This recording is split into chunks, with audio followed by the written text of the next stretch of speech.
Salut à toi et bienvenue sur la chaîne Autrement. Alors, c'est la seconde interview que je vais publier sur ma chaîne Autrement. Je t'invite à t'abonner pour ne pas louper les prochaines si ce n'est pas fait. Donc, Dinis de la chaîne Mouton Lucide a ouvert le bal le mois dernier. On va donc procéder maintenant à une seconde interview d'un autre ami youtubeur qui s'appelle Matt de la chaîne Wild Matt. Alors tu vas voir, c'est un personnage qui parle cash, il a des idées bien tranchées et je vais lui poser à peu près les mêmes questions que j'ai posées à Dinis. Cela te permettra d'avoir plusieurs points de vue sur les mêmes interrogations qui tournent toujours au niveau de mathématiques, à savoir la résilience, l'écologie, la permaculture, etc. Alors c'est parti, je laisse la place à Matt pour cette interview. Allez, à tout de suite.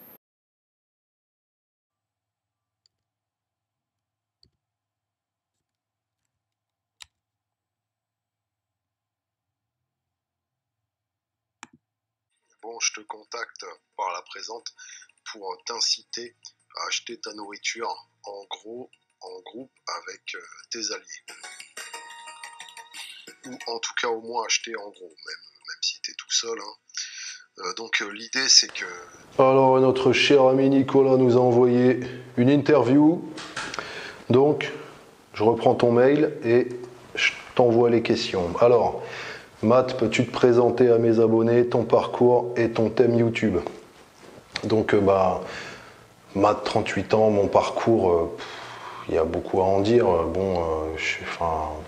Parcours standard, français moyen, éducation dans une petite famille, tapette, à me taper toute la vie de merde scriptée qu'on nous a vendue à peu près tous, tu vois, à me taper les 2 premières décennies de ma vie dans les camps d'endoctrinement, à me faire chier, à me dire putain, c'est ça la vie qu'on me propose comme étant la norme et je suis censé gober cette merde. Et puis voilà, après il y a des trucs que j'ai refusés, j'ai fait mes choix, mes trucs. Et donc aujourd'hui j'aspire à me dégager de toute contrainte, on va dire, engendrée par cette société. Et mon thème sur mon channel, donc mon channel c'est Wildmight, c'est une chaîne de dev perso, évolution pour prendre en puissance avec un focus, conditionnement physique, combat, liberté individuelle, économique, survie, quoi. Voilà. C'est les thèmes de mon channel. Souvent ça va être des vidéos de conditionnement physique, arts martiaux, nutrition, économie et les schémas mentaux qui vont avec. Donc là, si tu t'y connais pas en éco, ça te parle pas. Donc en gros, je donne mon avis de volontariste, ma vision, on va dire, de la société, et des fois j'essaye d'en décortiquer certains principes psychologiques auxquels la plupart des gens adhèrent, et que moi je trouve ça intéressant d'en prendre conscience pour s'en libérer.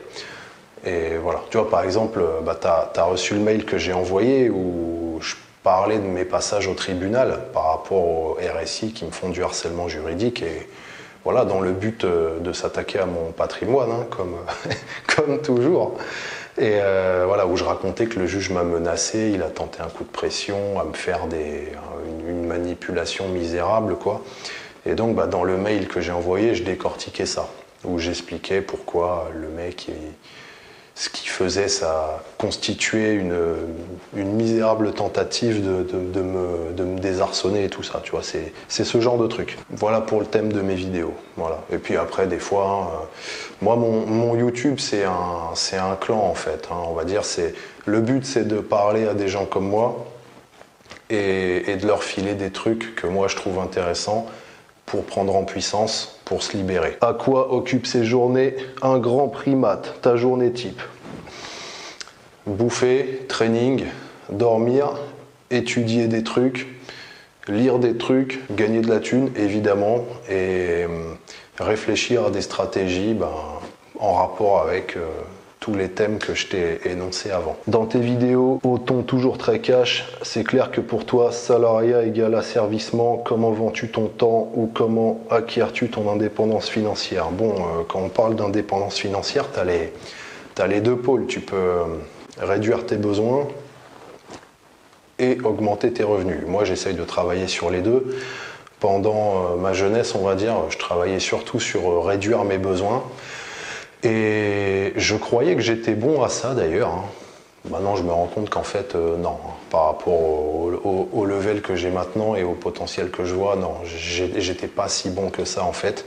Et puis en plus, voilà, c'était foireux. Donc je continue toujours à travailler sur mes réductions de besoins et aussi sur l'expansion des revenus. Hein. Enfin après, sans viser un truc énorme, tu vois. Le truc, c'est que dès le moment où tu cherches à expandre tes revenus, tu vois, il n'y a pas de stagnation. Tu sais, il y a beaucoup de gens qui vont te dire ouais, moi, je gagne tant, ça me suffit.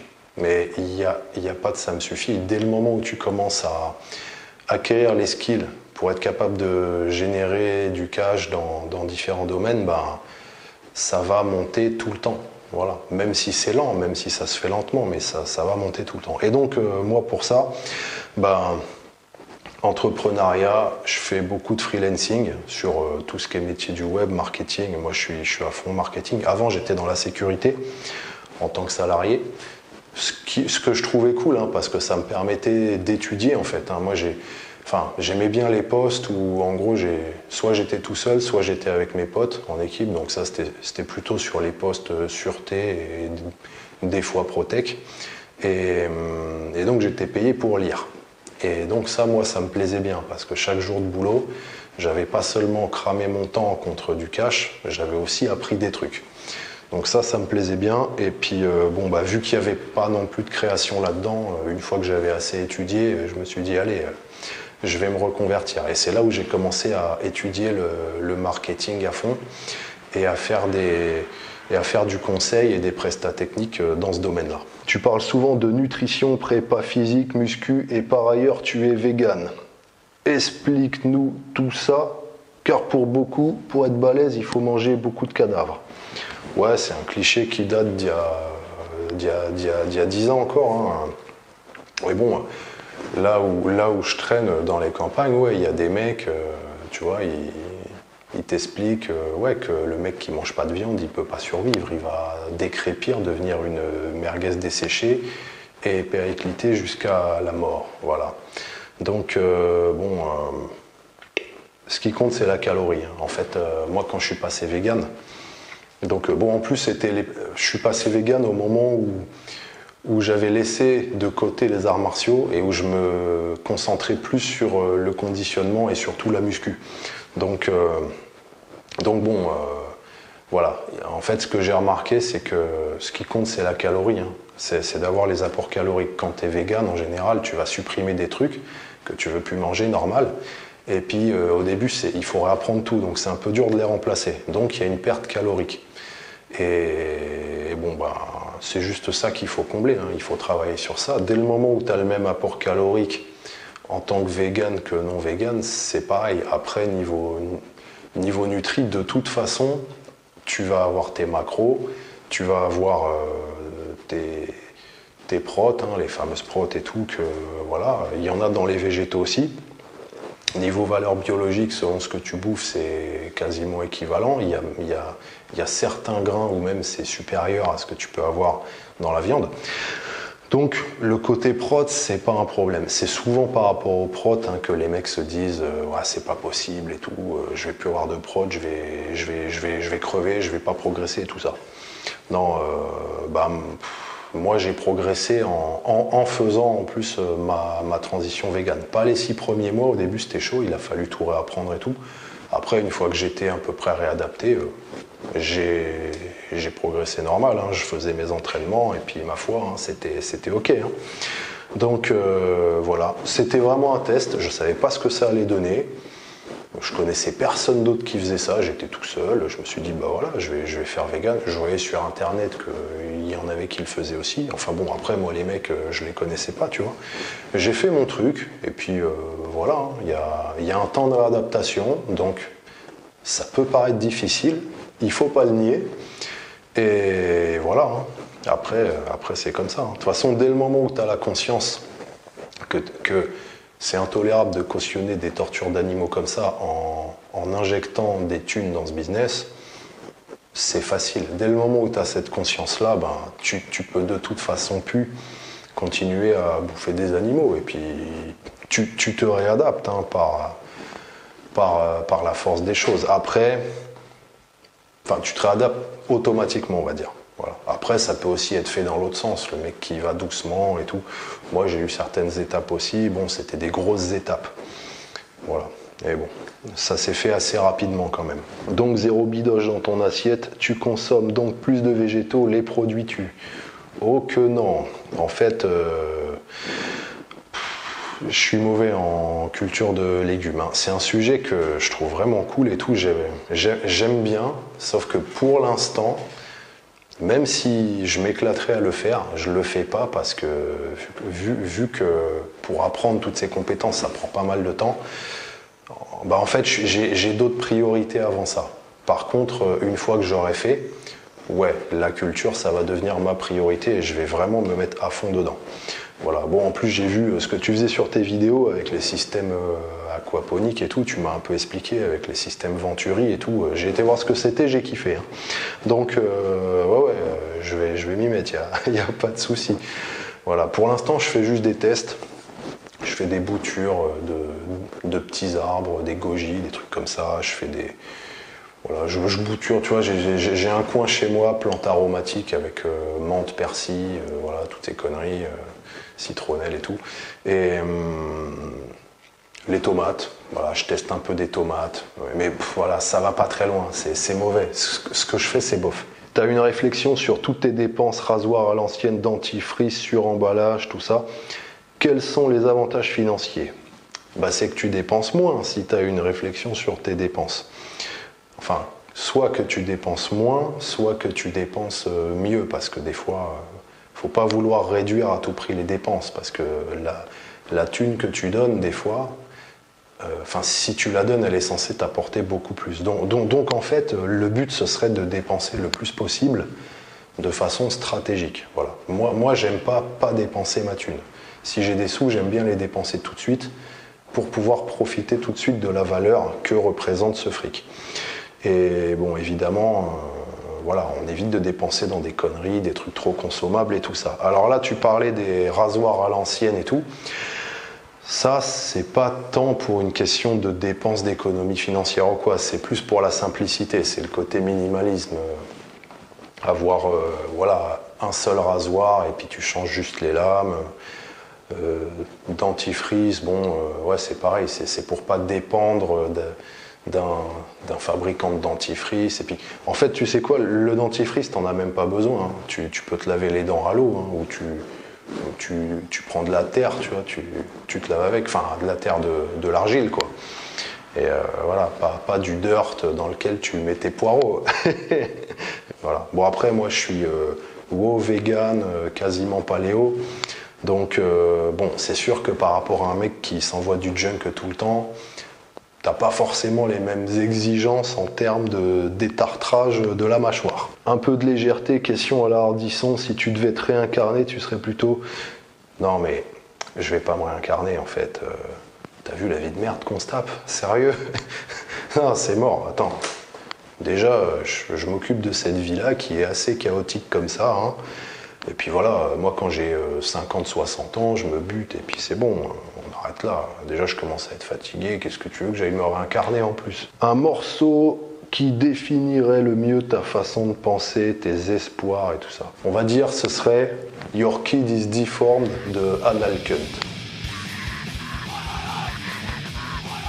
Ton autre passion, c'est les sports de combat, lesquels as-tu pratiqué, tes favoris? Ben... À 13 ans, j'ai commencé full contact. Après, j'ai rien branlé. En fait, là, tout ce que je te raconte, c'est ma life. Voilà. Pour plus de détails, sur mon site wallmight.com, je raconte ma vie avec vraiment mon parcours détaillé et tout ça. Voilà, s'il y en a qui veulent aller gratter plus. En résumé, j'ai fait le tour des dojos. Je suis pas resté dans un style, dans un club vraiment longtemps. Le plus que j'ai fait, en gros, c'est 6 mois, quoi. À part le full contact quand j'étais ado, où j'ai fait 2 ans. Après, j'ai fait pas plus de 6 mois à chaque fois. J'ai fait Krav, Filipino Martial Arts, Kali, tout ça. Des box, karaté, sambo, un peu de juji, boxe thaï. Voilà, des trucs comme ça, quoi. Un peu de kenjutsu aussi, vite fait. Voilà, j'ai testé plusieurs trucs. À MHE aussi, ça, je crois que je suis resté 1 an. J'ai fait 1 an de... Bon, c'était très loisir. 1 an vraiment très loisir. Et bon, les entraînements étaient quand même sérieux, donc d'escrime médiévale, épée une main et 2 mains. Et voilà. Alors, mes favoris, c'est le karaté, on va dire. Tout ce qui est Kyoku, Shidokan, voilà, où on peut...